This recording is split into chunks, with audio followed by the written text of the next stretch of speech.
कहानी की शुरुआत जीवन नाम के एक आदमी से होती है जिसे अचानक उसकी बहन का कॉल आया। वो घबराते हुए बताती है कि दुनिया में एक बहुत ही खतरनाक वायरस फैल चुका है। ये वायरस कोई अफवाह नहीं थी क्योंकि ये ऑलरेडी कंट्रोल से बाहर जा चुका था, जो कुछ ही समय में धरती के लगभग 99% लोगों को खत्म कर देगा। इसलिए जीवन को बिना एक सेकंड वेस्ट किए तुरंत अपने छोटे भाई फ्रैंक के घर पहुंचना है। उसकी बहन ये भी कहती है कि वो थोड़ी देर में वहीं आ जाएगी। ये सुनते ही जीवन परेशान हो गया क्योंकि इस वक्त वो अकेला नहीं था, उसके पास एक अनजान छोटी बच्ची क्रिस्टन भी होती है। क्रिस्टन उसे कुछ देर पहले एक थिएटर शो के दौरान अकेले मिली थी। उसे एक्टिंग थिएटर बहुत पसंद था, इसलिए मम्मी पापा के बिना ही शो देखने आ गई थी। लेकिन अब वो बच्ची बिल्कुल अकेली थी, इसीलिए जीवन क्रिस्टन को जल्दी से उसके घर के बाहर ले जाता है और उसके मम्मी पापा का वेट करने लगा। लेकिन जब काफी देर तक कोई वहाँ नहीं आया, तब जीवन को समझ आ गया कि कुछ गड़बड़ है, क्योंकि एक तरफ दुनिया खत्म होने वाली थी और दूसरी तरफ क्रिस्टन के मम्मी पापा भी घर पे नहीं थे। इसका मतलब वो लोग भी शायद वायरस से इन्फेक्ट हो चुके थे। लेकिन ये बात बताकर जीवन क्रिस्टन को दुखी नहीं करना चाहता था और अभी वो क्रिस्टन को भी अकेले नहीं छोड़ सकता था, क्योंकि ऐसे वक्त में एक छोटी बच्ची को अकेला छोड़ देना उसे मौत के मुंह में धकेलना जैसा था। इसीलिए बिना ज्यादा सोचे वो क्रिस्टन को अपने साथ ले गया और सीधा एक सुपरमार्केट की तरफ जाने लगा, जहाँ से उसने पूरे साल भर का राशन खरीद लिया था। इतना ज्यादा राशन देखकर काउंटर पर बैठा आदमी भी हैरान हो गया, जिस पर जीवन उसे भी सीधा बोल देता है कि अपनी जॉब छोड़ दो और जितना जल्दी हो सके घर चले जाओ, क्योंकि जीवन जानता था कि थोड़ी देर में भगदड़ शुरू हो जाएगी और उसके बाद सब कुछ हाथ से निकल जाएगा। बाहर आकर जीवन क्रिस्टन से पूछता है कि अब उसके पास दो ऑप्शंस हैं, या तो वो अपने घर जाकर अपनी माँ का इंतजार करे या फिर जीवन के साथ उसके भाई के घर चले। क्रिस्टन पहले उसके साथ जाने से मना कर देती है क्योंकि वो जीवन को ठीक से भी नहीं जानती थी और वो एक अनजान आदमी पर भरोसा भी नहीं कर पाती। तब जीवन क्रिस्टन की जान बचाने के लिए उसे एक झूठ बोलता है कि थोड़ी देर पहले तुम्हारे मम्मी का मैसेज आया था, वो कुछ टाइम के लिए अपने रिश्तेदारों के घर रुकी हुई है और उन्होंने तुम्हें मेरे साथ जाने के लिए कहा है। बच्ची होने की वजह से क्रिस्टन को इस बात पर भरोसा हो गया और अब वो दोनों फ्रैंक के घर की तरफ निकल पड़े। तब रास्ते में जीवन को एक गाड़ी के अंदर एक आदमी तड़पता हुआ दिखाई दिया, जो जीवन को देखते ही उससे मदद मांगने लग गया था। लेकिन जीवन देखते ही समझ गया कि वो वायरस से इन्फेक्ट हो चुका है और अगर वो पास गया तो खुद और उसके साथ साथ क्रिस्टन भी वायरस से इन्फेक्ट हो सकती है। इसीलिए जीवन दिल पर पत्थर रखकर उस आदमी की मदद नहीं करता और सीधा फ्रैंक की अपार्टमेंट वाली बिल्डिंग में चला जाता है। वहाँ नीचे मौजूद सिक्योरिटी गार्ड भी इतना सारा राशन देखकर हैरान था, जिस पर जीवन उसे भी जॉब छोड़कर घर जाने को कहता है, पर गार्ड को ये बात मजाक लगती है। वो जीवन को बोलता है कि न्यूज़ देखो, न्यूज में तो सब कुछ अंडर कंट्रोल बताया जा रहा है। ये सुनकर जीवन कुछ नहीं बोलता, बस क्रिस्टन के साथ लिफ्ट से ऊपर चला जाता है क्योंकि उसे अपनी बहन की बात पर ज्यादा भरोसा था। असल बात ये थी कि जीवन की बहन एक डॉक्टर होती है और हॉस्पिटल में आ रहे लगातार केसेस से उसे अब सब समझ आ चुका था कि सरकार आने वाले केसेस के असली नंबर्स को छुपा रही है और जल्दी ही दुनिया वाकई में खत्म होने वाली है। आगे फ्रैंक के अपार्टमेंट में पहुंचने पर वहाँ फ्रैंक भी जीवन के पास इतने सारे सामान और एक अनजान बच्ची को देखकर हैरान रह गया, जिस पर जीवन उसे भी उनकी बहन की सारी बातें बताता है, जो जानकर पहले तो फ्रैंक को इस बात पर भरोसा नहीं होता। पर तभी अचानक उन्हें रोड से चिल्लाने की आवाज आने लगती है और फ्रैंक के घर के पास ही एक प्लेन आके क्रैश कर जाता है। ये देखकर तो फ्रैंक, क्रिस्टन और जीवन तीनों काफी डर चुके थे। उन्हें समझ आ गया था कि ये सब काफी लंबा चलने वाला है। इसके साथ ही कहानी वहां से 80 दिन आगे आ गई। उस समय तक शहर का हाल काफी ज्यादा बेकार हो चुका था और मेंटेनेंस ना होने के कारण बिजली भी नहीं आ रही थी। इवन बेशक से जीवन ने ज्यादा से ज्यादा राशन जमा करने की कोशिश करी हो, मगर अब तक उनका सारा खाना खत्म या फिर एक्सपायर हो चुका था, जिसकी वजह से अब जीवन के पास क्रिस्टन के साथ घर के बाहर जाने के अलावा कोई और रास्ता नहीं बचता। वो लोग फ्रैंक को अपने साथ लेके नहीं आए थे क्योंकि पिछले दिन ही भूख के कारण पागल हो चुके एक इंसान ने फ्रैंक के अपार्टमेंट पे हमला कर दिया था, जिस दौरान जैसे तैसे जीवन ने उस आदमी को मार तो दिया था, पर इस मुठभेड़ में फ्रैंक की भी मौत हो गई थी। खैर, अभी भारी और डरे हुए मन के साथ क्रिस्टन और जीवन डरते हुए अपार्टमेंट के नीचे जाते हैं, जहां मौजूद सिक्योरिटी गार्ड वहीं बैठे बैठे मर चुका था और उसकी बॉडी सड़ रही थी। अब वैसे अभी सर्दी का मौसम होता है, लेकिन जैसा कि इस बार रोड्स मेंटेन करने के लिए कोई भी नहीं था, इसलिए सारी रोड्स बर्फ के नीचे समा चुकी थी। पूरा शहर एक फ्रोजन दुनिया की तरह लग रहा था और ठंड इतनी ज्यादा थी कि सांस लेना भी मुश्किल हो रहा था। तब जीवन छोटी क्रिस्टन को साथ लेकर जमी हुई झील पार करता हुआ जंगल की तरफ चला जाता है, जहाँ पर शिकार करके अपना पेट भरने के अलावा उनके पास कोई और रास्ता नहीं बचा था। यही सोचते हुए वो लोग आगे बढ़ते रहते हैं और किस्मत से थोड़ी दूर उन्हें एक झोपड़ी मिल जाती है जिसके अंदर रहकर वो आसपास से शिकार कर सकते थे। अब कुछ दिनों में क्रिस्टन और जीवन ऐसे समय में भी सरवाइव करना सीख लेते हैं। क्रिस्टन को भी रोज सर्वाइवल के नए नए तरीके पता चल रहे थे। उसे बंदूक चलानी आ गई थी और इतने समय से साथ रहने के कारण क्रिस्टन और जीवन दोनों का प्यार एक दूसरे के लिए बाप बेटी जैसा हो गया था। अब वैसे अभी भी क्रिस्टन का थिएटर में बहुत ज्यादा इंटरेस्ट होता है, जिसकी वजह से वो अभी भी स्टेशन 11 नाम की बुक पढ़ती रहती थी, जो चीज जीवन को काफी अच्छी लगती थी। लेकिन वो अभी क्रिस्टन को कुछ नहीं कहता। वैसे वो लोग जंगल में शिकार करके अपना काम चला लेते थे, पर कभी कभी उन्हें शहर में जाके वहाँ से अपने जरूरत के सामान को लेके आना पड़ता था। ऐसे समय में अब तक तो उनका मुकाबला किसी जिंदा इंसान से नहीं हुआ था, पर क्योंकि अभी के समय में कहीं पे जाने में काफी खतरा था, उसी वजह से हमेशा जीवन क्रिस्टन को किसी ऊंची जगह पर बंदूक देके उसे कवर देने को कहता था और खुद नीचे नीचे घरों में जाके जरूरत की चीजें इकट्ठा करता था। आगे एक दिन जब वो दोनों सामान इकट्ठा करने जाते हैं तो जीवन के घर से बाहर आने पर अचानक उसे एक औरत शूट करके बेहोश करने की कोशिश करती है, मगर जीवन की जैकेट मोटी होने के कारण उसे कुछ नहीं होता। उस समय वो क्रिस्टन को मदद करने को कहता है, लेकिन क्रिस्टन उसकी कोई मदद नहीं करती, जिसकी वजह से जीवन को उस औरत को खुद ही संभालना पड़ा, जिसे बेहोश करके जीवन सीधा क्रिस्टन के पास चला गया था, जो असल में अपनी स्टेशन 11 वाली किताब में खोई हुई थी। ये देखकर जीवन को बहुत ज्यादा गुस्सा आया और वो क्रिस्टन को बहुत डांटता है। इस दौरान क्रिस्टन भी उससे बहस कर लेती है और गुस्से में जीवन उसकी किताब को अपनी झोपड़ी की तरफ जाते हुए रास्ते में ही छोड़ देता है, क्योंकि आज उस किताब के कारण ही उसकी जान जाते जाते बची थी। अभी शुरू में तो क्रिस्टन को इस बारे में कुछ पता नहीं चलता, मगर रात में जब वो अपनी बुक को ढूंढती है और वो बुक उसे नहीं मिलती, तब क्रिस्टन खुद भी इस बात को समझ जाती है कि जीवन ने उसकी बुक कहीं पर छोड़ दी है। इसलिए वो जीवन पे बहुत ज्यादा गुस्सा करती है, जिससे जीवन खुद भी इतना फ्रस्ट्रेट हो चुका था कि वो झोपड़ी से निकलकर कहीं और चला गया और वापस कभी भी नहीं आया। इससे क्रिस्टन और ज्यादा टूट जाती है, क्योंकि ऐसी सिचुएशन में उसका ध्यान रखने, उसके लिए खाने पीने का इंतजाम करने के लिए जीवन के अलावा कोई और नहीं था। पर इसके बाद भी क्रिस्टन ने हिम्मत नहीं हारी और फैसला कर लिया कि वो अब जीवन के बिना ही अपनी जिंदगी को आगे बढ़ाएगी। लेकिन ये सब इतना आसान नहीं था। इसी तरह 2 साल बीत गए और अब तक बर्फीला मौसम हट चुका था। गर्मियां आ गई थी। क्रिस्टन एक घर के पास भूख और प्यास से बेहाल बैठी थी, क्योंकि जीवन के जाने के बाद से अब तक वो अपने लिए खाना ढूंढने की कला नहीं सीख पाई थी। तभी क्रिस्टन को थोड़ी ही दूर से किसी के गाना गुनगुनाने की आवाज आती है, जिसे सुनकर क्रिस्टन तुरंत ही उस दिशा की तरफ अपना चाकू लेके बढ़ने लग गई थी। तब उसे एक औरत पास में बैठी दिखाई दी, जो पहले तो खुद भी क्रिस्टन के हुलिये को देखकर डर गई, मगर वो अपने सामने एक बच्ची को देखकर खुद को संभालती है और क्रिस्टन को पानी और खाना देकर उससे बात करने लगती है। उस औरत का नाम सारा था, जो एक म्यूजिशियन ग्रुप की लीडर थी और पास ही उसका ग्रुप रुका हुआ था। दुनिया के खत्म होने के बाद जब कोई बिजली वगैरह से चलने वाली चीजें नहीं थी, जिसकी वजह से लोगों का जीवन काफी बोरिंग सा हो गया था, इसीलिए सारा अपने साथियों के साथ बसावट वाली जगह पे जा जाकर परफॉर्मेंस करा करती थी, ताकि लोगों को जीने की उम्मीद मिलती रहे। ये सुनकर क्रिस्टन को काफी अच्छा लगता है, और क्योंकि आगे चल के सारा का प्लान थिएटर परफॉर्मेंस करने का भी था, इसलिए क्रिस्टन सारा से उसे अपने पास रखने की रिक्वेस्ट करती है, जिस पर सारा भी खुशी खुशी मान गई। और अब सारा का ग्रुप ही क्रिस्टन का नया ग्रुप था। उनके साथ रहते रहते क्रिस्टन को 20 साल हो गए, जिस वक्त तक क्रिस्टन बड़ी हो चुकी थी और सारा के बूढ़ा हो जाने की वजह से अब क्रिस्टन ही उसके ग्रुप की नई लीडर थी। सब लोग उसे बहुत पसंद करा करते थे और अब कुल मिलाकर दुनिया में बचे लोग अभी के हिसाब से दुनिया के उस समय में जी रहे थे जब कोई टेक्नोलॉजी नहीं हुआ करती थी और लोग खाना उगाकर और शिकार करके अपना पेट भरते थे। इस दौर में पैदा होने वाले कुछ बच्चों को तो टेक्नोलॉजी वर्ड के बारे में भी नहीं पता था। इसी तरह क्रिस्टन के ग्रुप में हेली नाम की एक लड़की होती है, जिसे एप्स, मोबाइल जैसे किसी चीज के बारे में कुछ भी पता नहीं होता और वो बस उसके पास मौजूद बंद फोन को उठाकर उसे चलाने का ड्रामा करती रहती थी। तब एक दिन क्रिस्टन को उसका वो ड्रामा देखकर अपना बचपन याद आया, जब फ्रैंक के घर में आने के बाद उसने अपने मम्मी पापा को कॉल करने की कई बार कोशिश करी थी, मगर उनकी तरफ से कोई जवाब नहीं आया। उसी वजह से क्रिस्टन ने उन्हें कई मैसेज भी किए थे और एक समय पर किसी स्ट्रेंजर ने उसकी माँ के फोन से उसे मैसेज करके बताया था कि क्रिस्टन के मम्मी पापा की मौत हो चुकी है। उस समय जानकर तो क्रिस्टन पूरी तरह टूट गई थी, जो देखकर फ्रैंक और जीवन ने ही उसे संभाला था, और अगर वो दोनों उस समय उसकी जिंदगी में नहीं होते तो शायद क्रिस्टन भी कब का खुद को खत्म कर लेती।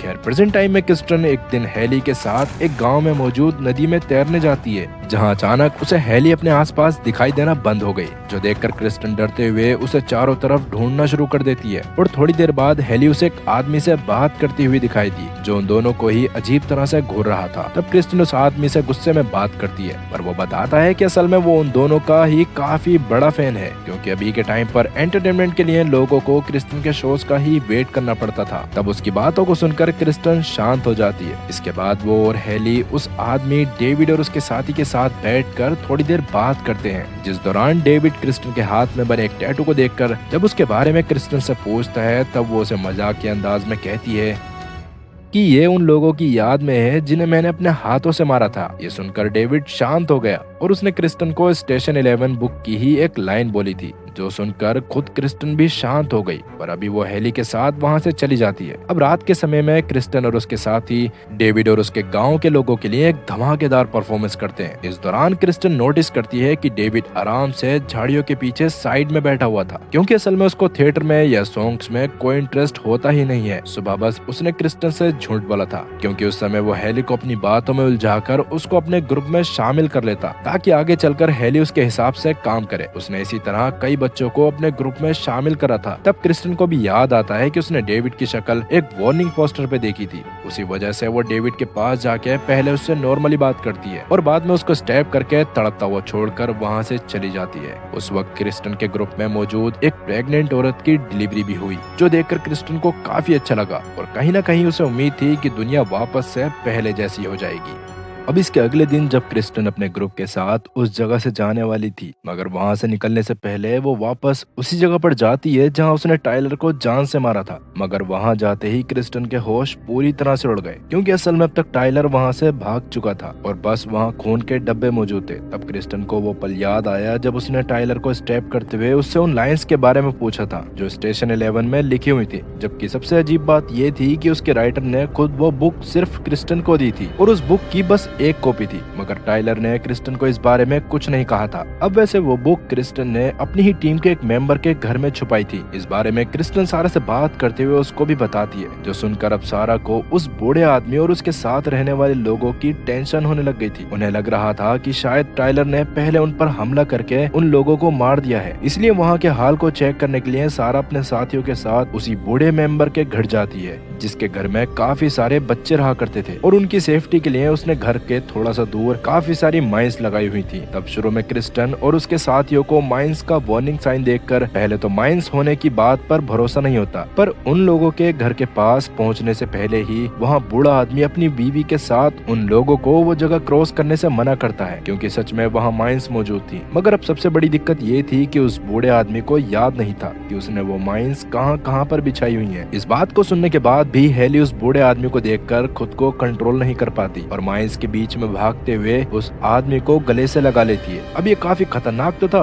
पर किस्मत से इस समय हेली को कुछ भी नहीं हुआ और बाकी सब भी उसके ही पैरों के निशान को फॉलो करके सेफली अंदर आ गए। वहाँ आने के बाद जब सब खाना खा रहे थे तो क्रिस्टन उस बूढ़े आदमी से टाइलर के बारे में पूछती है, जिस पर बूढ़ा आदमी कहता है कि असल में उसने टाइलर की वजह से ही घर के बाहर माइंस लगाई हुई थी, क्योंकि वो बीच बीच में पहले बच्चों के पास उन्हें कहानी सुनाने के लिए आता था, जिससे मैं और बाकी बच्चे सब काफी खुश होते थे। मगर बाद में अचानक एक दिन घर से काफी सारे बच्चे गायब हो गए और बाद में पता चला कि उन्हें टाइलर अपने साथ लेके चला गया था और उसने बच्चों के साथ मिलकर अपना एक ग्रुप बनाया हुआ है और वो लोग पास के जंगल में रहते हैं। लेकिन वहाँ जाना काफी खतरनाक है, क्योंकि टाइलर एकदम संकी आदमी है। ये सुनकर हेली अचानक से कहती है कि वो काफी अच्छा है। इस पर क्रिस्टन उसे शांत रहने को कहती है और थोड़ी देर बाद खुद चुपके से उस कमरे में चली जाती है जहाँ उसने उस किताब को छुपाया था। उसको देखकर क्रिस्टन को पता चलता है कि वो किताब तो आज भी वहीं पर थी। तभी वहाँ वो बूढ़ा आदमी आ जाता है, जिसको देखकर क्रिस्टन उस किताब को छुपाती है और उससे बातें करते हुए कहती है कि आपको एक डायरेक्टर की तरह हमारे ग्रुप को वापस से ज्वाइन कर लेना चाहिए। मगर बूढ़ा आदमी इसके लिए मना कर देता है और क्रिस्टन इसके बाद वहाँ से हेली के पास चली जाती है, जहाँ हेली से बात करते हुए वो उससे जानने की कोशिश करने लग गई थी कि टाइलर ने उससे क्या बात करी थी, क्योंकि टाइलर की बॉडी मिसिंग होने की वजह से अब क्रिस्टन को ये बात तो समझ आ गई थी कि पक्का टाइलर अभी भी जिंदा है। इस पर हेली उसको बताती है कि टाइलर ने उसे भी काफी अच्छी अच्छी कहानियां सुनाई थी और उसे थिएटर ग्रुप छोड़कर उसके साथ चलने को कहा था। हेली खुद भी उसकी बात को मान गई थी, मगर टाइलर हेली को लेने आया ही नहीं। असल में उसी रात क्रिस्टन ने टाइलर को स्टैब करके घायल कर दिया था। इस बात को सुनकर क्रिस्टन को काफी गुस्सा आया, क्योंकि जीवन भी बचपन में उसे बिना कुछ बताए कहीं पर चला गया था और क्रिस्टन नहीं चाहती थी कि कोई उसे वापस से इस तरह से छोड़कर जाए। इसलिए अगले दिन जब वो सबके साथ अपने प्ले की प्रैक्टिस कर रही होती है तो उसका मूड काफी खराब होता है। तभी हेली थोड़ा सा दूर पे कुछ बच्चों को नोटिस करती है जो असल में टाइलर के ग्रुप के बच्चे थे, और उन्हें देखकर हेली काफी ज्यादा एक्साइटेड हो गई, क्योंकि टाइलर में कुछ तो बात थी जिसकी वजह से हेली चाहती थी कि वो अभी भी जाके उसके साथ ही रहे। इस बारे में समझ आने पर हेली उसको बहुत डांटती है और बता देती है कि मैंने उस टाइलर को स्टैब कर दिया था, क्योंकि कहीं ना कहीं मुझे अंदाजा था कि वो तुम्हें अपने साथ लेके जाना चाहता है। अब इस बात को सुनकर हेली को बहुत ज्यादा गुस्सा आ गया और वो क्रिस्टन के बार बार रोकने के बावजूद भी शाम में अपने घोड़े पे बैठकर जंगल की तरफ चली जाती है।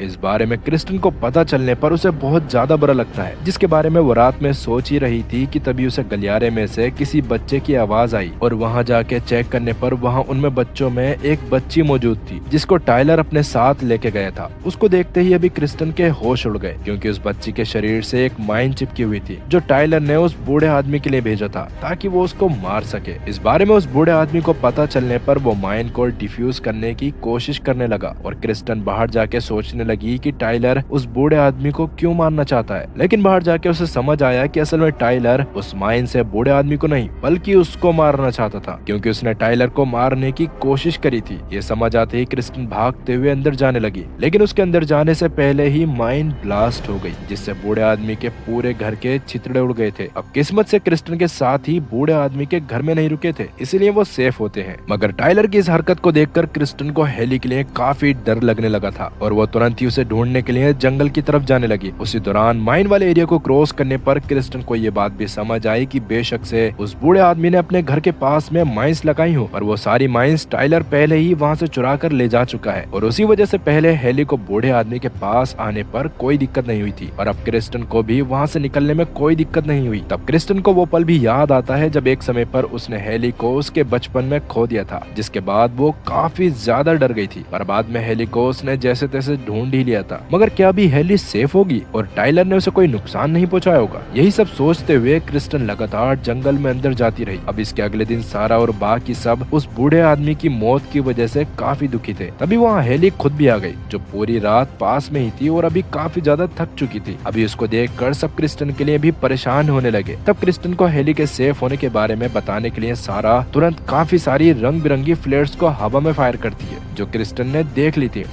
और उसे समझ भी आ गया था कि हेली सेफ है। पर अभी भी वो टाइलर से मिलकर उनके बीच हुई चीजों को सॉर्ट आउट करना चाहती थी, ताकि आगे उनके लिए टाइलर की वजह से कोई भी दिक्कत ना हो। इसके लिए वो जंगल के अंदर चलना बंद नहीं करती। वहीं सारा और बाकी सब अभी भी क्रिस्टन के लिए काफी परेशान हो रहे थे। उसी वजह से वो खुद भी उसे जंगल में जाके ढूंढने का फैसला करते हैं, मगर उन्हें क्रिस्टन कहीं पर भी नहीं मिली और तभी बारिश होना भी शुरू हो गई थी, जिससे बचने के लिए सब एक बर्बाद हो चुके एक स्ट्रक्चर में जाकर छुप गए थे। वहाँ बैठकर वो बारिश के बंद होने का वेट कर ही रहे थे कि तभी वहाँ एक आदमी आके उन्हें गन पॉइंट पर ले लेता है और उन्हें उसके साथ साथ उसकी ऑर्गेनाइजेशन में चलने को कहता है, जिनके लीडर को थिएटर ग्रुप के इस एरिया में आने के बारे में पता चला था। वो चाहते थे कि वो लोग उनके ऑर्गेनाइजेशन पे आके वहाँ के लोगों के लिए परफॉर्म करें। इसके लिए उस आदमी के पास एक इन्विटेशन लेटर भी होता है, जिसे देखकर सारा ना चाहते हुए भी उसके साथ जाने को तैयार हो गई और जाते समय उसने अपने ग्लासेस और उस इन्विटेशन लेटर को जमीन पे गिरा दिया था, ताकि अगर क्रिस्टन उन्हें उन्हें की कोशिश करे तो उसे पता चल जाए कि वो लोग कहाँ गए हैं। अब इसके बाद वो आदमी उन्हें एक अंधेरे वाले रास्ते से होते हुए एक म्यूजियम टाइप की जगह पे लेके चला गया। वो जगह किसी एयरपोर्ट जैसी लग रही थी। खैर वहाँ आने के बाद सारा और बाकी सब अपने दूसरे साथियों को भी देखते हैं, जिन्हें भी उस आदमी के साथी पहले ही अपने साथ वहाँ लेके आ गए थे और अभी सब एक दूसरे से मिलकर काफी खुश होते हैं। अब बूढ़े और कमजोर होने की वजह से सारा को काफी अजीब लग रहा था और जैसा कि अभी भी उसने अपने सीनियर मेंबर और क्रिस्टन दोनों को खो दिया था, तो उसे इस बात का काफी दुख होता है, जिसके बारे में सोचते हुए ही वो बेहोश हो गई। वहीं क्रिस्टन जंगल में ही थी, जहाँ पर वो टाइलर के बनाए हुए कुछ अजीब मार्क्स को फॉलो करते हुए फाइनली एक फील्ड में पहुंचती है, जहाँ उसे काफी सारे बच्चे देखकर घेर लेते हैं। उन सबको टाइलर ने स्टेशन 11 की कहानियां सुना रखी थी और वो लोग अपने आप को उसी नोवेल की कहानी के कैरेक्टर्स मानते थे, जो देखकर क्रिस्टन को काफी अजीब लगा। और अभी उसके उन बच्चों से बात करने पर बच्चे क्रिस्टन को अपने साथ एक छोटे से शेल्टर के पास लेके चले गए, जहाँ पर टाइलर मौजूद था। और उसकी हालत अभी भी पूरी तरह से सही नहीं हुई थी। उसको देखते ही गुस्से में क्रिस्टन उसके गले पर चाकू रख देती है, जो देखकर टाइलर उसको बताता है कि अगर तुम मुझे मार दोगी तो तुम अपने ग्रुप तक कभी नहीं पहुंच पाओगी, क्योंकि यहाँ एक ऑर्गेनाइजेशन है जो बुरे लोग हैं और उनकी वजह से ही मैं बच्चों की सेफ्टी के लिए उन्हें अपने साथ लेके आ गया था। अब वैसे किसी वजह से टाइलर को ऑर्गेनाइजेशन वालों से नफरत थी और वो चाहता था कि क्रिस्टन उसके साथ मिलकर उस ऑर्गेनाइजेशन को खत्म करवा दे, जिससे ही वो अपने साथियों तक भी पहुंच सकती है। शुरू में तो क्रिस्टन को इस बात पर भरोसा नहीं होता, पर थोड़ी देर बाद बाहर जाके जब वो टाइलर के ग्रुप में मौजूद एक बच्चे के पास सारा का गिलास देखती है तो उसे टाइलर की बात पर भरोसा हो गया। इसी वजह से वो उसकी मदद करने के लिए मान गई, जो सुनकर टाइलर को भी काफी अच्छा लगा और वो अपने साथ मौजूद बच्चों से कहता है कि आज के बाद क्रिस्टन भी हमारे ही ग्रुप का एक हिस्सा है। ये सुनकर वो सब भी काफी खुश हुए और सब उस म्यूजियम टाइप एरिया की तरफ जाने लगे। तब रात के समय में वो जंगल में ही टेंट लगाकर वहीं सोने वाले थे, जिस दौरान बच्चों के सोने से पहले टाइलर उन्हें स्टेशन 11 की कहानी भी सुनाता है, जिसे सुनकर सबको काफी खुशी होती है और बाद में टाइलर खुद भी क्रिस्टन से थोड़ी देर बात करने के बाद सो गया। इसके बाद जब वो अगले दिन आगे बढ़ना शुरू करते हैं तो अचानक जंगल में रहने वाला एक और खतरनाक ग्रुप उन्हें लूटने के लिए उन पर हमला कर देता है। तब क्रिस्टन एक आदमी पर अपना खंजर फेंक कर उसे खत्म कर देती है, पर तभी दूसरा बंदा पीछे से कुछ जहरीले डार्ट्स को बच्चों की तरफ छोड़ता है। ये देखकर क्रिस्टन अपने हाथ को बीच में ले आई, जिसकी वजह से वो डार्ट उसके लग गया, लेकिन पीछे मौजूद एक बच्ची के भी एक जहरीला डार्ट लग गया था और उसका शरीर थोड़े से भी जहर को नहीं झेल पाया, जिससे उसकी मौत हो गई। उसको देखने के बाद क्रिस्टन समझ पाती कि उसे क्या करना है। उससे पहले ही जहर का असर उसके शरीर पे भी होने लगा था और वो भी बेहोश हो गई। उस टाइम पर उसे अपने विजन्स में अपना बचपन वाला रूप और बर्फीले दिन दिखाई दिए जब क्रिस्टन जीवन के साथ रहा करती थी। अभी क्रिस्टन का छोटा वाला रूप सबसे पहले उसे उस समय पर ले आया जब क्रिस्टन को उसके टीचर आर्थर ने स्टेशन 11 बुक दी थी, जो खुद एक बहुत ही कमाल का थिएटर आर्टिस्ट था और एपोकलिप्स आने से बस थोड़े दिन पहले प्ले करते दौरान अचानक से उसे हार्ट अटैक आने से मौत हो गई थी। उस समय ऑडियंस में बैठे जीवन ने उसकी मदद करने की कोशिश करी थी, लेकिन वो आर्थर को नहीं बचा पाया था। उस समय ही क्रिस्टन ने पहली बार जीवन को देखा था और एपोकलिप्स के बारे में जानकर बाद में जीवन क्रिस्टन को अपने साथ अपने भाई फ्रैंक के घर ले आया था। वहाँ वो लोग बहुत खुशी खुशी रहा करते थे, मगर वो सब अपने अपनी लाइफ से परेशान भी थे। जैसे फ्रैंक पहले एक जर्नलिस्ट हुआ करता था, लेकिन एक एक्सीडेंट के बाद उसका पैर टूट गया था और उसे चलने के लिए बेशाकी इस्तेमाल करनी पड़ती थी, जिसकी वजह से उसने तब तक अपने जर्नलिज्म के प्रोफेशन को छोड़ दिया था। क्रिस्टन दुखी थी क्योंकि उसी समय उसे अपने मम्मी पापा की मौत के बारे में पता चला था और जीवन इसलिए दुखी था क्योंकि उसका हाल ही में ब्रेकअप हुआ था। तब जीवन और फ्रैंक को भी इस तरह से उदास देखकर क्रिस्टन खुद उन्हें संभालती है और तीनों क्रिसमस होने के कारण क्रिसमस सेलिब्रेट करने लगे। इसी तरह से वो तीनों अब साथ में खुश रहने लग गए थे, जिस दौरान क्रिस्टन फ्रैंक और जीवन को और ज्यादा खुश करने के लिए उनके साथ डांस भी करती है, जिससे उन दोनों को और ज्यादा अच्छा लगता है। उस समय पे वो तीनों ही ऐसा फील कर रहे थे जैसे उन्हें बाहर की दुनिया से कोई लेना देना नहीं है, मगर उनकी ये खुशी ज्यादा दिनों तक नहीं टिकती और जल्दी ही उनका सारा राशन खत्म हो गया। तब जीवन इस बारे में सबको बताते हुए कहता है कि उन्हें अब यहाँ से कहीं और जाना पड़ेगा जहाँ राशन भी मौजूद हो, लेकिन ऐसा करना इतना ज्यादा आसान नहीं होता क्योंकि बाहर बर्फीले तूफान चल रहे थे और ऐसे में फ्रैंक तो बाहर नहीं जा सकता था। उसी वजह से जीवन कुछ सोचते हुए उसी बिल्डिंग के अलग अलग अपार्टमेंट्स में जाके वहाँ से खाने पीने की चीजें ढूंढने की कोशिश करता है, जिस दौरान आज के लिए उसे थोड़ा सा फ्रोजन फूड मिला, मगर आगे के लिए उन्हें काफी दिक्कत होने वाली थी। इस बारे में वो लोग खाना खाते हुए बात करते हैं और तब फ्रैंक जीवन से अपनी लैंग्वेज में बात करते हुए कहता है कि तुम क्रिस्टन को अपने साथ बाहर ले जाओ, जहाँ ही तुम दोनों सरवाइव कर पाओगे, वरना वो बेचारी भी मेरी वजह से यहीं रहकर मारी जाएगी। इस पर शुरू में तो जीवन मना कर देता है क्योंकि वो फ्रैंक के बिना कहीं पर भी नहीं जाना चाहता था, लेकिन फ्रैंक क्रिस्टन की भलाई के लिए जैसे तैसे जीवन को ये काम करने के लिए मना ही लेता है। इसके बाद फ्रैंक क्रिस्टन के साथ खेलते हुए उसके फेवरेट प्ले की एक्टिंग करने लगा, जिसमें जीवन भी उनके साथ एक्टिंग कर रहा था। पर इस एक्टिंग के दौरान वो लोग सही से ध्यान नहीं दे पाते और एक चोर उनके घर में खाना चुराने के इरादे से आ गया। उसके हाथ में एक खंजर था जिसको लेकर वो तीनों के सामने खड़ा हो जाता है और उस समय पर जीवन और क्रिस्टन की जान बचाने के लिए फ्रैंक उस चोर को अपनी तरफ आने के लिए उकसाने लगा। इससे गुस्से में आके चोर ने फ्रैंक के ऊपर हमला कर दिया था। तब मौका मिलते ही जीवन जैसे तैसे चोर को मार तो देता है, पर अब तक चोर ने फ्रैंक को भी स्टैप कर दिया था, जिसकी वजह से फ्रैंक की हालत काफी ज्यादा खराब हो चुकी थी। और अब उसी वजह से फ्रैंक और जीवन दोनों इस बात को जानते थे कि फ्रैंक अब नहीं बच पाएगा। इसीलिए जीवन रोने लगा और फ्रैंक जीवन से कहता है कि मुझे आखिरी बार अपने बेड पर लेटना है। ये सुनकर जीवन उसे उठाकर उसके बेड पर लेटा देता है और इसके बाद जीवन और क्रिस्टन दोनों ही फ्रैंक की मौत से काफी दुखी होते हैं। तब क्रिस्टन जैसे तैसे जीवन को संभालती है और जीवन के मन में भी बस यही रहता है कि आगे उसे कैसे भी क्रिस्टन का अच्छे से ध्यान रखना है। इसीलिए वो बाद में क्रिस्टन के साथ बाहर की बर्फीली दुनिया में चला गया था, जहाँ उन्होंने शिकार करना सीखा और तरह तरह की सर्वाइवल टेक्निक्स को खोजा। उसी बीच जीवन रेडियो की मदद से कुछ बचे हुए लोगों से कांटेक्ट करने की कोशिश भी करता रहता था, ताकि वो क्रिस्टन के साथ किसी ग्रुप में जाके अपनी लाइफ आराम से काट सके। इसी बीच उसका कांटेक्ट एक ग्रुप से हुआ जिन्हें एक डॉक्टर की जरूरत थी, जो जानकर जीवन उसे झूठ कहता है कि मैं एक डॉक्टर हूँ, जो सुनकर वो लोग उसे अपने ग्रुप में शामिल करने के लिए मान जाते हैं। मगर जीवन और क्रिस्टन वहाँ कभी पहुँच ही नहीं पाए, क्योंकि जीवन की उस ग्रुप के लोगों से बात होने के अगले दिन ही जीवन और क्रिस्टन उस गाँव में गए थे जहाँ जीवन के ऊपर एक औरत ने आके उसे बेहोश करने की कोशिश करी थी, और क्रिस्टन बुक पढ़ने में बिजी होने के कारण उसकी मदद नहीं कर पाई थी, जिसकी वजह से जीवन ने उसकी बुक बिना उसे बताए ही फेंक दी थी, और उसी वजह से उन दोनों में लड़ाई होने के कारण जीवन वहां से चला गया था। अब वैसे जीवन उस वक्त क्रिस्टन को छोड़कर नहीं गया था, बल्कि उसकी बुक को ढूंढने के लिए गया था, क्योंकि कहीं ना कहीं वो समझ गया था कि क्रिस्टन को वो बुक काफी पसंद है।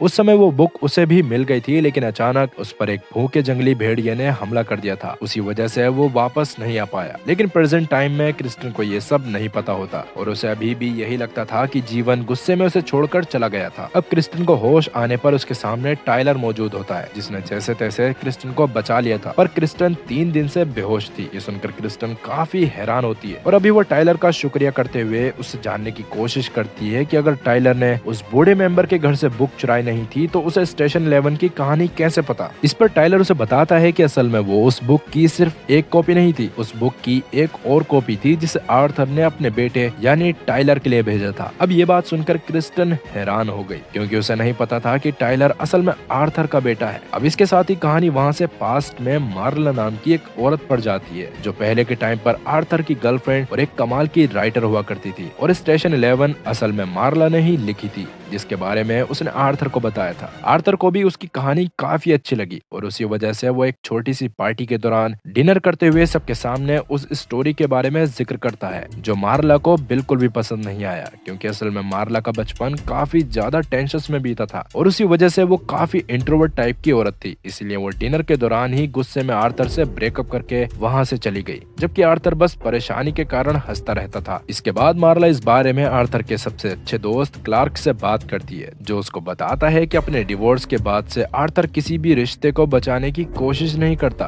पर असल में वो एक बहुत ही अच्छा इंसान है। लेकिन मार्ला अब आर्थर के साथ नहीं रहना चाहती थी, इसलिए वो रात में अपने सामान को पैक करती है और जाते ही आर्थर के घर में मौजूद एक कमरे में आग लगा देती है, जहाँ उसने ज्यादातर समय आर्थर के साथ बिताया था। उसी रूम में स्टेशन 11 के आगे के वर्जन्स भी मौजूद थे। अब क्योंकि वो इसके बाद शहर छोड़कर जाने वाली थी, इसलिए वो आखिरी बार जाके आर्थर से मिलती है, और उसे स्टेशन 11 का एक वर्जन देके अलविदा लेते हुए वहां से चली गई। उसके बाद ही आर्थर ने उस बुक को टाइलर के पास भेजा था, और उसे क्रिस्टन को भी दिया था, जो असल में आर्थर की स्टूडेंट थी। इसके बाद मार्ला अपने एक साथी के साथ दूसरे देश में किसी कॉन्फ्रेंस को अटेंड करने गई थी, और वहां पहुंचने के बाद उसे एपोकलिप्स के बारे में पता चलता है, जिसकी वजह से उसकी कॉन्फ्रेंस कैंसिल हो गई। तभी वहाँ मार्ला का दूसरा दोस्त उसे कॉल करके बताता है कि मैं किसी भी हाल में तुम्हें वहाँ से निकालना चाहता हूँ, जिसके लिए मैंने एक शिप में तुम्हारे लिए सीट बुक करी है, लेकिन वो उस शिप की आखिरी सीट थी। इसका मतलब मार्ला जिस आदमी के साथ वहाँ आई थी उसे उसको वहीं छोड़ना पड़ेगा। तब मार्ला ऐसा करने के लिए मान जाती है, लेकिन जाते जाते उसने अपने उस साथी को भी उस अजीब से वायरस के बारे में बता दिया था, और खुद अपना सारा सामान लेके पोर्ट पे आ गई थी। अब वैसे कहीं ना कहीं मार्ला अभी भी आर्थर को पसंद करती थी, और उसका प्लान था कि वो आर्थर के पास वापस जाके उसके साथ ही रहेगी।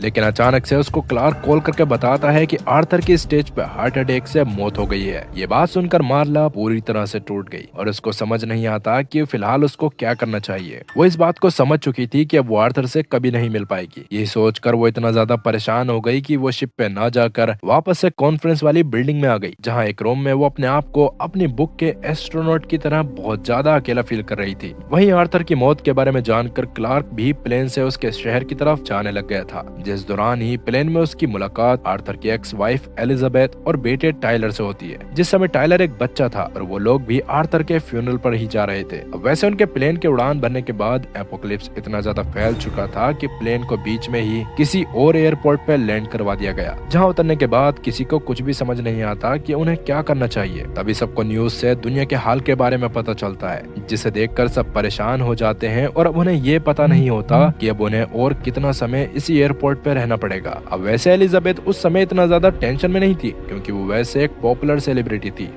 और उसने अपने और टाइलर के लिए एक प्राइवेट प्लेन बुलाया था। लेकिन काफी इंतजार करने के बाद भी वो प्लेन अब तक नहीं आया। इसी बीच में क्लार्क को उसकी बीवी की मौत के बारे में भी पता चलता है, जिसे सुनकर वो पूरी तरह से टूट गया, क्योंकि ऐसी सिचुएशन में वो उसके पास नहीं जा सकता था। इसके अगले दिन ही एयरपोर्ट पे एक बंदा अपने आप को एक एजेंट बताकर औरतों को अपने साथ लेके जाने की बात करता है, ताकि बाद में ह्यूमैनिटी को बचाया जा सके, जिसके लिए काफी सारी औरतें मान भी गई थी। लेकिन इसके थोड़ी देर बाद में क्लार्क को एक हैंगर पे टंगी पैंट से एक ID कार्ड मिला, जिससे साफ समझ आ रहा था कि खुद को एजेंट बताने वाला वो बंदा कोई एजेंट नहीं बल्कि एयरपोर्ट स्टाफ में छोटा मोटा काम करता है। पर अब तक वो बंदा अपने साथ कई औरतों को कहीं लेके जा चुका था और अब क्लार्क नहीं चाहता था कि किसी और के साथ ऐसा कुछ हो। इसलिए वो सबको इकट्ठा करके एक शानदार स्पीच देता है और फैसला करता है कि वो लोग इस एयरपोर्ट को अपना बेस बनाकर यहीं रहेंगे और एक दूसरे का साथ देंगे। उसकी बातों से सब बहुत ज्यादा खुश हुए और अभी एलिजाबेथ भी बाकियों के साथ क्लार्क का ही साथ देती है। एलिजाबेथ के अलावा वहाँ सच में एक पुलिस ऑफिसर मैट भी मौजूद था, जो बाद में क्लार्क और एलिजाबेथ के साथ मिलकर कुछ रूल्स बनाता है और वो तीनों डिसाइड करने लगे थे कि कौन क्या क्या करेगा, क्योंकि अब दुनिया के खत्म होने के बाद अपने इस बेस को उन्हीं तीनों को चलाना था। इवन उन तीनों के अलावा टाइलर भी उनकी मदद करने वाला था, क्योंकि उसे टेक्नोलॉजी की सबसे ज्यादा नॉलेज थी। अब वैसे टाइलर आर्थर की मौत की वजह से काफी परेशान था और वो आर्थर से गुस्सा भी था, क्योंकि इतने समय से उसने टाइलर से बात तक करने की कोशिश नहीं करी थी। तब एलिजाबेथ इस बात को समझ जाती है और जब टाइलर सबसे अलग अकेले बैठा होता है तो वो टाइलर को जाके बताती है कि तुम्हारे पिता तुमसे बहुत प्यार करते थे और उन्होंने तुम्हारे लिए काफी सारी चिट्ठियां भेजी थी, लेकिन मैंने कभी उनमें से कोई तुम्हारे पास नहीं पहुंचने दी। लेकिन मेरे पास आर्थर का आखिरी पार्सल है जो शायद हमेशा तुम्हें उनकी याद दिलवाएगा। इतना बोलकर एलिजाबेथ टाइलर को स्टेशन 11 वाली बुक देती है और इस तरह से टाइलर के पास वो बुक पहुंची थी। खैर, इसके बाद शाम में जब टाइलर एयरपोर्ट पे था तो उसे रनवे पर मौजूद एक प्लेन में एक आदमी दिखाई दिया, जिसे असल में क्लार्क ने इन्फेक्टेड होने की डर की वजह से सबसे अलग रखा हुआ था और अभी उस आदमी की हालत बहुत ज्यादा खराब थी, पर अभी तक वो मरा नहीं होता। इसीलिए छोटे टाइलर को लगता है कि वो आदमी कहीं न कहीं इस वायरस से इम्यून है,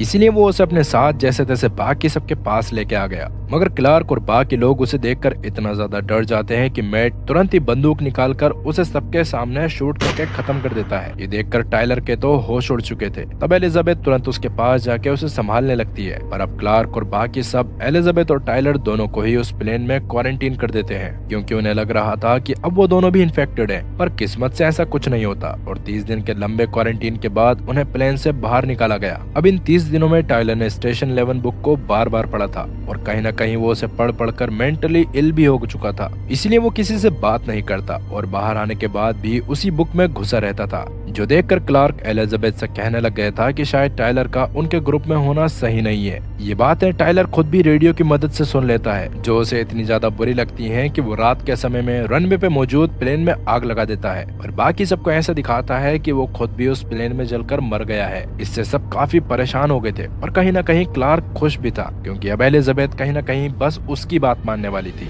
प्रेजेंट टाइम में टाइलर ने ये सारी बातें क्रिस्टन को बता दी थी, मगर क्रिस्टन को ये समझ नहीं आता कि टाइलर उन लोगों से नफरत क्यों करता है। इस पर टाइलर उसे बताता है कि क्लार्क ने असल में एक म्यूजियम बनाया हुआ है, जहां उसने पहले के लोगों की चीजें रखी हुई हैं और वो अपनी पूरी ऑर्गेनाइजेशन को अपने हिसाब से कंट्रोल करता है। वो किसी को इस पेंडेमिक सिचुएशन में भी आगे नहीं बढ़ने दे रहा, जबकि मेरा मानना है जब तक दुनिया के लोग चेंज को एक्सेप्ट नहीं करेंगे तब तक वो आगे नहीं बढ़ पाएंगे। इसी वजह से हमें पहले क्लार्क के ग्रुप को ऐसे ही ज्वाइन करना पड़ेगा जैसे हम उनकी हरकतों को एकदम सही मानते हैं, जिसके बाद हमें अंदर रहकर धीरे धीरे उस म्यूजियम को बर्बाद करना है। इस पर क्रिस्टन मान गई और वो लोग एक नदी के पास आ जाते हैं, जहां थोड़ी ही देर में क्लार्क के ऑर्गेनाइजेशन के लोगों ने आके उन्हें बंदी बना लिया था और उन्हें अपने साथ अपने बेस पे लेके चले गए थे। वहां उन लोगों को ग्रुप में ज्वाइन करने से पहले क्लार्क के लोग उनसे पूछताछ करते हैं और किस्मत से उनमें से किसी को इस बात पर शक नहीं होता कि वो आदमी टाइलर है और वो औरत क्रिस्टन। वैसे अभी के टाइम पर क्लार्क पहले की तरह ही अपने ऑर्गेनाइजेशन को चला रहा था,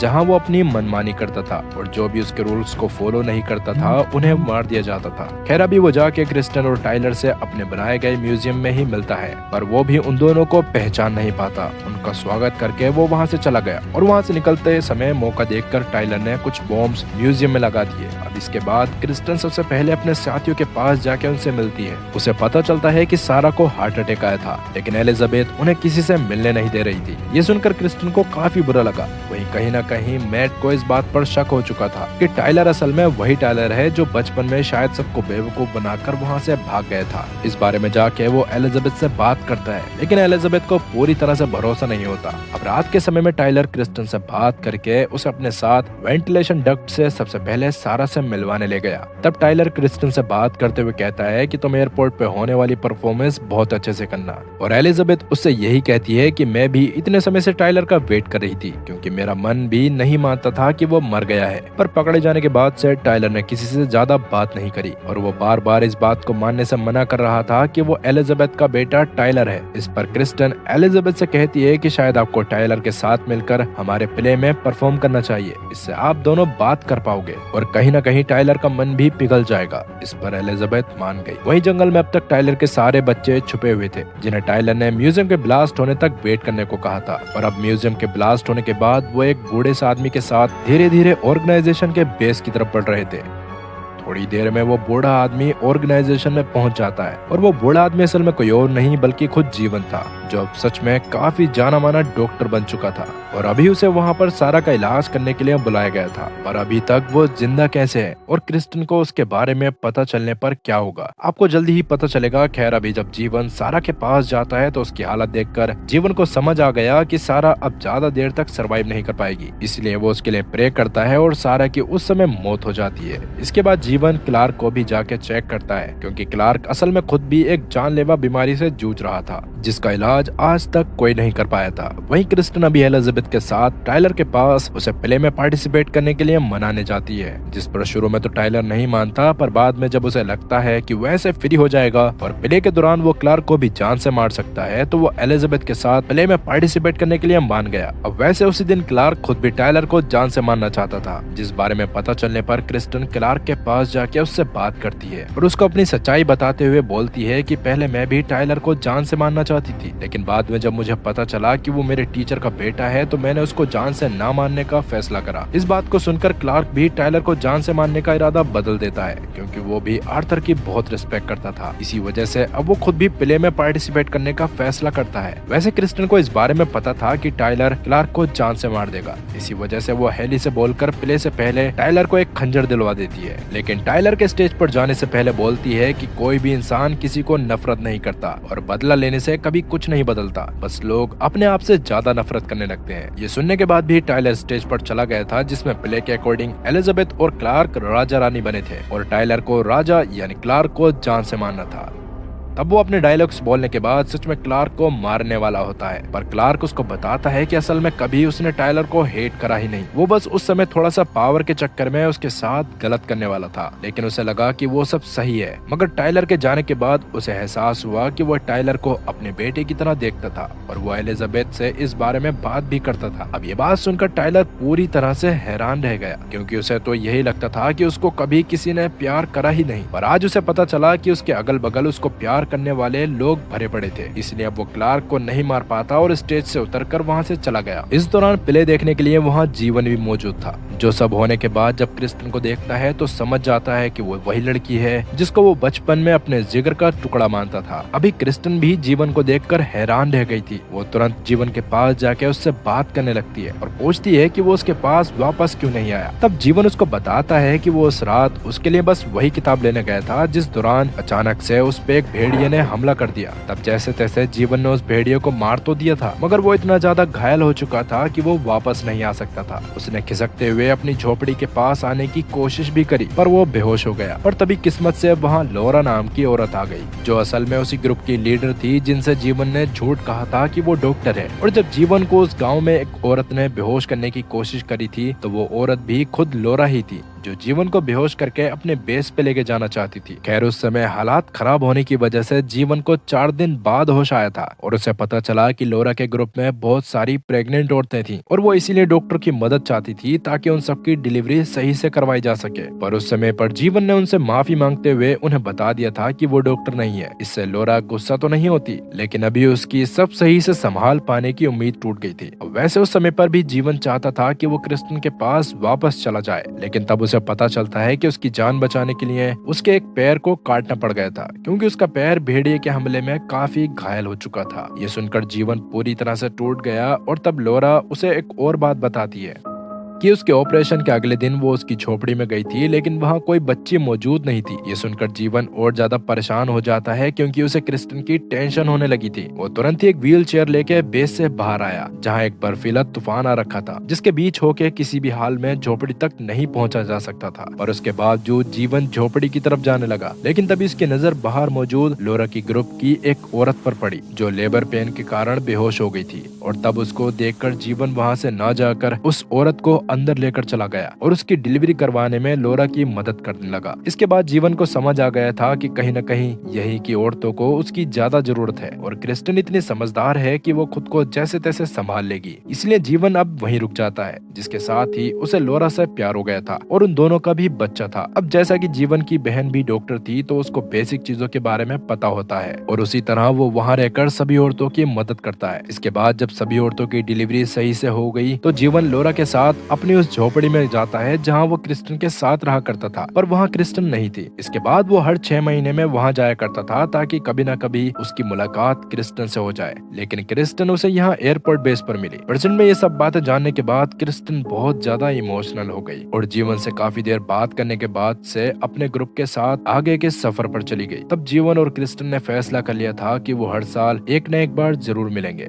क्रिस्टन और जीवन की इस इमोशनल मुलाकात ने ये तो साबित कर दिया कि इंसानियत कभी खत्म नहीं होती, लेकिन असली सवाल ये है कि क्या इंसानियत जब लड़ाई उम्मीद की नहीं बल्कि रिसोर्सेज की हो। स्टेशन 11 में वायरस ने 99% लोगों को मारा, लेकिन वहीं दूसरी जगह पर उस वायरस से ज्यादा खतरनाक वहाँ के इंसान और उनकी बनाई दीवारें हैं। एक ऐसा देश जिसने खुद को दुनिया से काट कर एक किला बना लिया, जिसका नाम है नॉर्वे, जहां दीवार के अंदर रहना नसीब की बात है और बाहर रहना यानी सीधी मौत। लेकिन असली ट्विस्ट ये है कि जिसे ये लोग अपनी सुरक्षा की दीवार समझ रहे थे, वही उनका कब्रिस्तान बनने वाली थी। क्या होगा जब वो वायरस दीवार को लांग कर नहीं बल्कि उनके खाने के जरिए अंदर दाखिल हो जाए। एक ऐसी कॉन्स्पिरेसी जो पूरे देश को मौत की नींद सुला सकती थी। क्या लीजा इस वायरस का तोड़ ढूंढ पाएगी या नॉर्वे का ये फोर्ट्रेस हमेशा के लिए तबाह हो जाएगा? अगर आपको लगता है कि आपने सबसे बड़ा सर्वाइवल गेम देख लिया है, तो आप गलत हैं। असली खेल तो अब शुरू हुआ है। द फोर्ट्रेस की इस रोंगटे खड़े कर देने वाली कहानी को शुरू से देखने के लिए स्क्रीन पर दिख रही वीडियो पर क्लिक करें। यकीन मानिए इसका क्लाइमैक्स आपका दिमाग हिला देगा।